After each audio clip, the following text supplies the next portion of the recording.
भाई इंडिया में कुछ सालों पहले तक ना जो ईवी कार का कॉन्सेप्ट था इंडिया में कि चल पाएगी कि नहीं चाहिए, बहुत दूर का सपना होता था। और आज कुछ कंपनियां ऐसी हैं कि अपना ईवी कार लॉन्च किया मार्केट में और इतना तेज़ी से मार्केट पकड़ा ईवी का, लोगों को समझ में आया। बहुत सारे लोगों के मन में डाउट होता था कि ईवी को लेने के बाद लॉन्ग ट्रिप पे कैसे मैनेज करेंगे, रेंज ख़त्म होना हो जाए, बहुत सारी चीज़ें होती थी इनको प्रॉब्लम। और यहाँ पे टाटा ने इनिशिएटिव लिया और अपनी बहुत सारे EV car back to back launch करते गया। और यहाँ पे मैं आज इंडिया शेयर की बात करूँ, इंडिया में जो ईवी कार का मार्केट है लगभग 65% टाटा ने घेर रखा है और बचा कुचा जो है अदर ब्रांड्स भी आ रहे हैं उसमें। तो बात करूँ आज इस गाड़ी की जो मेरे सामने खड़ी है, ये है टाटा टियागो XT का लॉन्ग वेरिएंट है जो इसमें लॉन्ग रेंज निकाल के देता है। और 24 किलोवाट वाला आवर की जो इसमें बैटरी है और इसकी जो रेंज है कंपनी क्लेम करती है 315। और आज हमारे साथ इस गाड़ी का मैं कस्टमर टेस्टिमोनियल करने वाला हूं। जो इनके ओनर हैं उनसे बात करेंगे और जानेंगे इस कार के बारे में, क्या क्या चीज़ें उनको अच्छी लगी, उन्होंने क्यों लिया, अपनी प्राइमरी कार उन्होंने इसे चूज़ किया है और कैसा एक्सपीरियंस है, सारी बातें करेंगे। आपका वीडियो को अंत तक देखिएगा और वीडियो में पहली बार आ रहे हैं तो सब्सक्राइब करिए चैनल को और वीडियो अच्छी लग रही है तो लाइक करिएगा।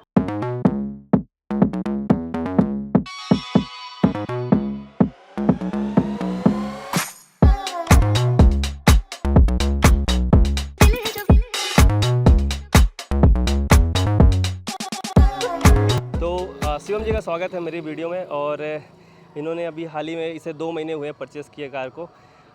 तो सबसे पहले अपने बारे में थोड़ा बता दीजिए और आपने इससे पहले कौन कौन से कार ओन करते थे, उसके बाद आपने टाटा टियागो लिया है। तो मेरा नाम शिवम कुमार है और मैं सिंगरौली से हूँ। इसके पहले मेरे पास अल्टो थी और स्विफ्ट डिज़ायर डीजल थी।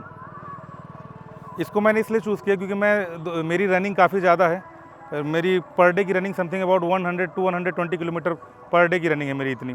और पहले मैं ऑल्टो चला रहा था और डिज़ायर भी चला रहा था। लगभग मेरे को दोनों फ्यूल वगैरह की कॉस्ट जो आ रही थी वो लगभग सिमिलर आ रही थी उनको। इसके बारे में मैंने देखा और इसका जो पेट्रोल वेरिएंट और ईवी की सारी जितनी कार हैं, तो जो मार्जिन आ रहा था वो बाकी जैसे नेक्सॉन आ रही है या फिर बाकी कारें आ रही है, लगभग डबल का मार्जिन है ना। जैसे कि नेक्सॉन में काफ़ी बड़ा मार्जिन है, इसमें लगभग 3 लाख रुपए समथिंग का मार्जिन है। जो डिफरेंस आ रहा है वो इतना ही है। और डेली रनिंग ज़्यादा होने की वजह से इस पर जो कॉस्ट पड़ती है मेरे को समथिंग अबाउट 1.5 रुपये पर किलोमीटर पड़ती है। बिल्कुल जो प्रैक्टिकल है, बिल्कुल से बिल्कुल प्रैक्टिकल। अगर मैं घर पे चलाता हूँ, इस पर घर पे चार्ज करके चला रहा हूँ तो 1.5 रुपये पर किलोमीटर पड़ रही है, जो कि मेरे को दोनों कारों से बहुत ज़्यादा फ्यूल एफिशिएंट है। हाँ, कॉस्ट। और आपने टाटा टियागो ईवी ही क्यों चूज़ किया? मैंने बताया ना आपको, सबसे बड़ी बात इसमें यही है कि अगर नेक्सॉन अपन पेट्रोल या डीजल पे जाते हैं तो लगभग 13 से 14 वहाँ लगाएंगे, और अगर ईवी पे जाएंगे तो 5-6 लाख रुपए ज़्यादा देके जाएंगे। इस पे क्या है कि इसका जो ऑटोमेटिक वेरिएंट अगर लेंगे अपन तो लगभग 8.5 लाख रुपए का है, और अगर इस पे चले जाते हैं तो मैं इसको 10.5 लाख पे उठाया हूँ, यानी सिर्फ 2 लाख रुपये का डिफरेंस आ रहा था। और ज़्यादा डिफरेंस नहीं आ रहा था कि मुझे बहुत ज़्यादा कवर करना पड़ेगा। मैं इसको 2 महीने से चला रहा हूँ। 2 महीने में लगभग 9,500 किलोमीटर चला चुका हूँ, जिसमें मैंने लगभग 95,000 रुपये का पेट्रोल सेव कर चुका है।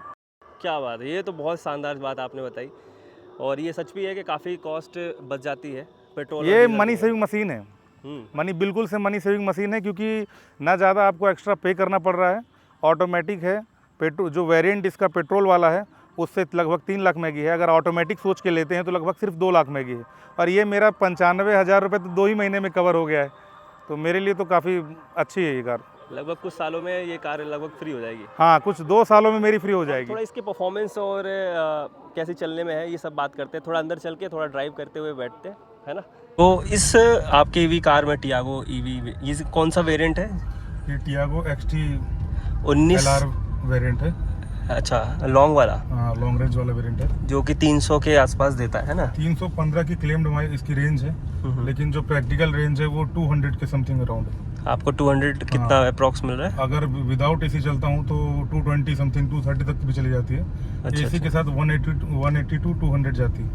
ये इसकी प्रैक्टिकल रेंज है, यही देती है। लॉन्ग वाले में भी जो 24 किलोवाट आवर वाला जो आप बता रहे हैं ना। बिल्कुल बिल्कुल। और चार्जिंग का क्या रहता है आपका, मतलब कि जैसे वॉल चार्जर आपने ले रखा है? मेरा घर पे चार्ज करते हैं अगर 3.5 किलोवाट के चार्जर के साथ, तो लगभग 7 से 8 घंटे लग जाते हैं चार्ज होने में। तो काफ़ी टाइम लग रहा है। हाँ, बहुत टाइम लग जाता है। और बाहर अगर चार्ज करते हैं अपन फास्ट चार्जर, DC चार्जर, हाँ, तो भी इसमें 1.5 घंटे लगते हैं। 1.5 घंटे मतलब हाँ। फुल हो जाता है। हाँ, 10 to 100 या फिर 0 to 100? 0 to 100।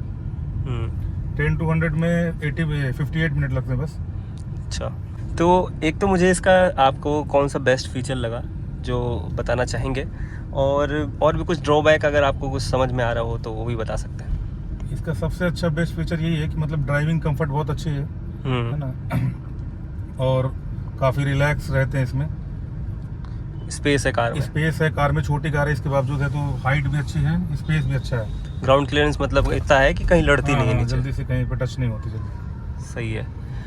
और ड्रॉबैक कुछ है क्या, मतलब कि अगर ड्रॉबैक है इसका है कि अगर अपन हाई स्पीड पे क्रूज करते हैं कार को तो रेंज अच्छे से ड्रॉप होती है। और अगर गर्मी के टाइम में अगर ज़्यादा, जैसे जब अपन हाई टेम्परेचर पे जब रहते हैं, क्लाइमेटिक कंडीशन जब ऐसी रहती है, तो भी मैं इसमें रेंज ड्रॉप बहुत हैवी लेवल पे महसूस किया हूँ। अच्छा, लगभग कितना ड्रॉप हो जाता है यूटिलिटी? लगभग जैसे उस समय 160 170 पे आ जाती है, 150 पे भी आ जाती है। अगर हाई स्पीड क्रूज करते हैं तो जो कंपनी 315 क्लेम करती है, वो जाके हम 150 भी टच किए कि हाँ 150 से ऊपर नहीं गई फिर।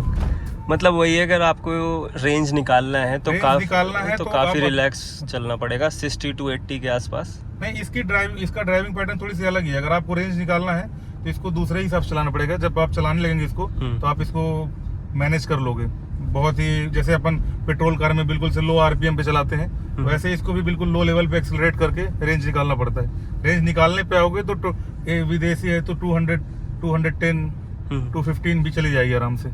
वो फिर अपने ऊपर आता है। अगर अपन पेट्रोल कार की तरह चलाते हैं इसको तो रेंज नहीं आ पाती, ये क्लियर है बिल्कुल से। मतलब रीजनरेटिव भी इसका जो है ब्रेकिंग पे है। रीजनरेशन के साथ है तो ये 200 220 यहाँ तक जाती है। अच्छा। हाँ। और अगर अपन बहुत अच्छे से बहुत प्यार से चलाते हैं, 40 to 50 है तो चलाते हैं इसको, ठीक है, तब तो विदाउट एसी मैं इसको 260 तक भी लेके गया हूँ। 260? हाँ, एक फुल चार्ज पे 260 270 इतना लेके गया हूँ मैं। बढ़िया। चार्जिंग की बात करें तो घर पे चार्ज करने में इसको लगभग 7 से 8 घंटे लग जाते हैं। और जो चार्जिंग कॉस्ट आता है इसका, ये 200 से 250 रुपये आता है घर पे।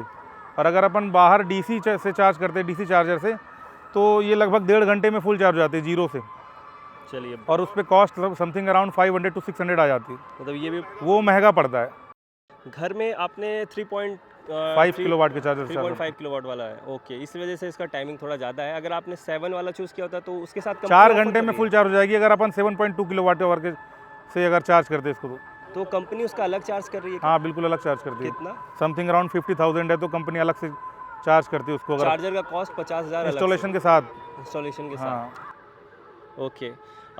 लॉन्ग ट्रिप आप काफ़ी करते हैं। अगर 9,000 चला लिया तो मेरा भी मानना है कि आपने लॉन्ग भी ट्रिप। मैं अभी 2 बार जबलपुर से आया हूँ, 400 किलोमीटर की 2 बार लॉन्ग ट्रिप मारूँ। क्या बात है। तो इसको कैसे मैनेज किया आपने, मतलब कहीं तो रुके होंगे या फिर बैकअप क्या था आपका, प्लान क्या था?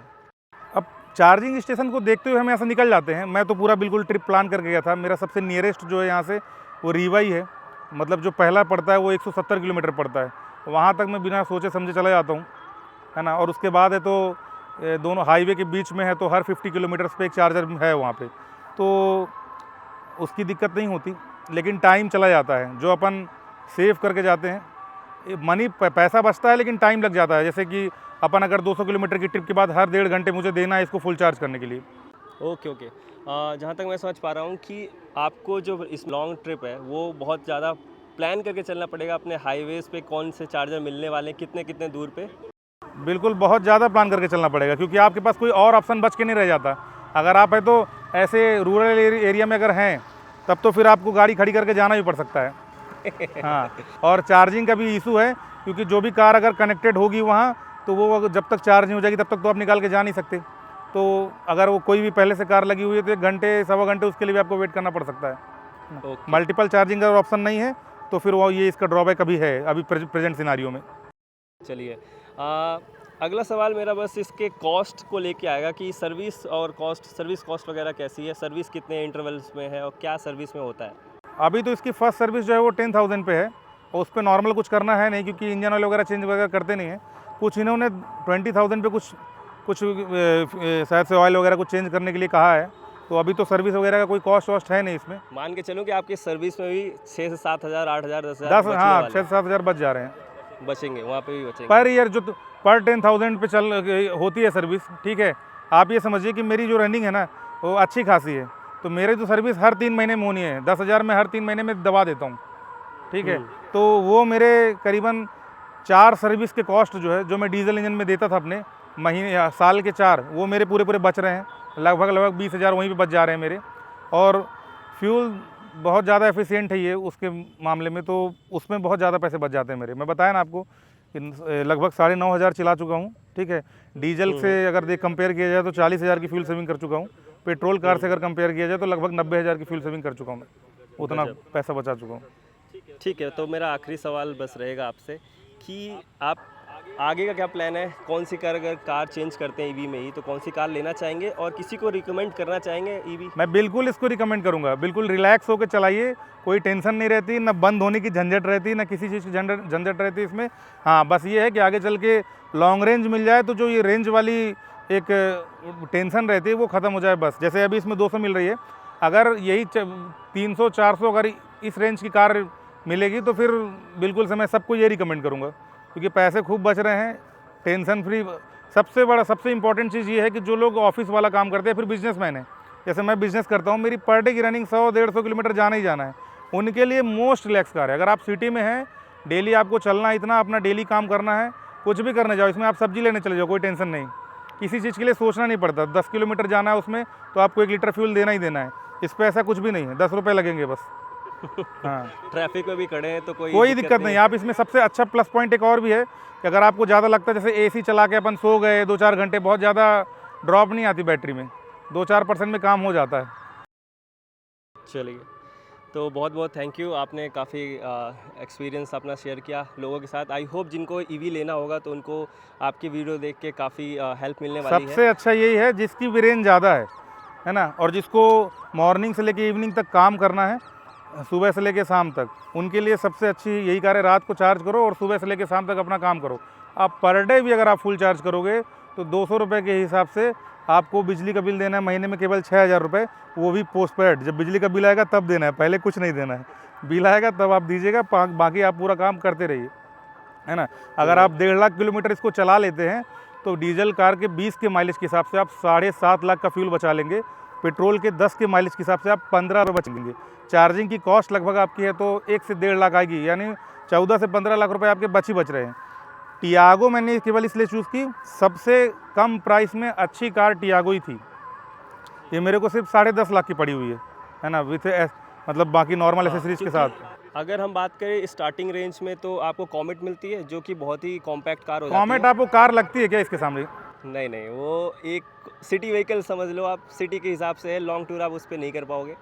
और 10 से 11 लाख के बाद इसकी पंच आती है, लेकिन वो 13-14 लाख उसका के LR आसपास पड़ने वेरिएंट वाली पंच बहुत अच्छी कार है उसका। मैंने मेरे फ्रेंड के पास वो भी है, उसकी चार्जिंग टाइम उसका कम है, उसकी रेंज बहुत अच्छी है, पावर भी काफ़ी अच्छा है, पंच भी अच्छी कार है। लेकिन मैं बताया आपको ना, मेरी फर्स्ट कार थी तो 10 लाख में मुझे मिल रही थी, तो मैंने इसको चूज़ किया।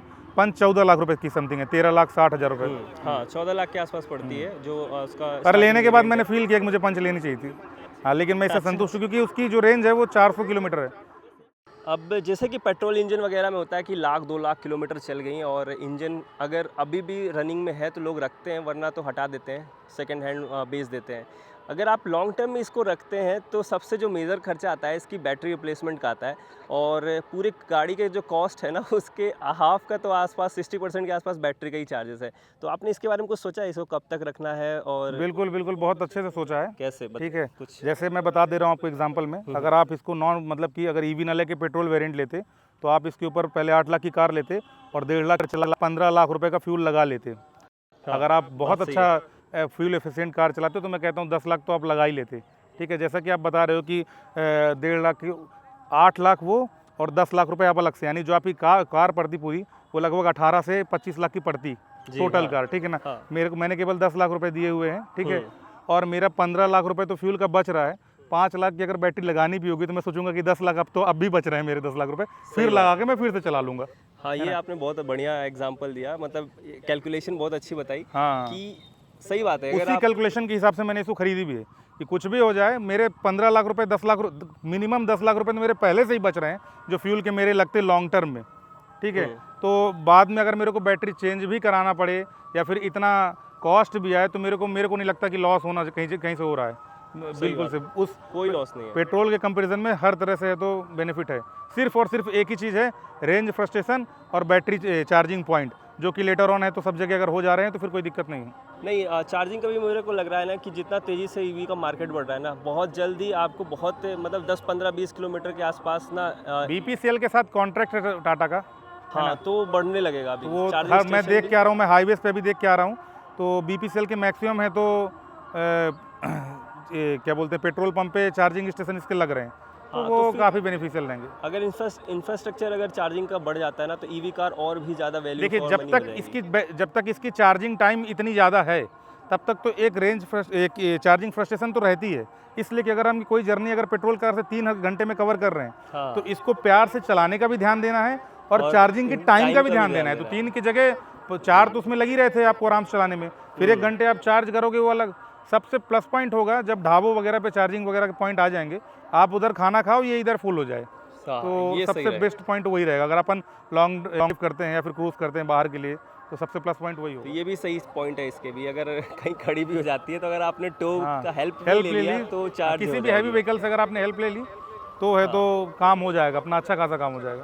तो बहुत बहुत थैंक यू आपका, आपने टाइम दिया और बहुत ही अच्छी जानकारी दी आपने, बहुत डीप नॉलेज में बताया लोगों को कि क्यों लेनी चाहिए ईवी और कैसे आप पैसा काफ़ी सारा बचा सकते हैं। तो थैंक यू सो मच। तो आई होप आपको सारे डाउट ख़त्म हो चुके होंगे कि ईवी कार लेते हैं या फिर टाटा टियागो ईवी लेते हैं तो किस तरह का एक्सपीरियंस रहने वाला है और क्या क्या चीज़ें हैं, क्या क्या कमियां हैं, सब कुछ आपको पता हो चुका है। तो मिलते हैं नेक्स्ट वीडियो में किसी और कार और किसी और बाइक के साथ, तब तक के लिए टाटा बाय बाय।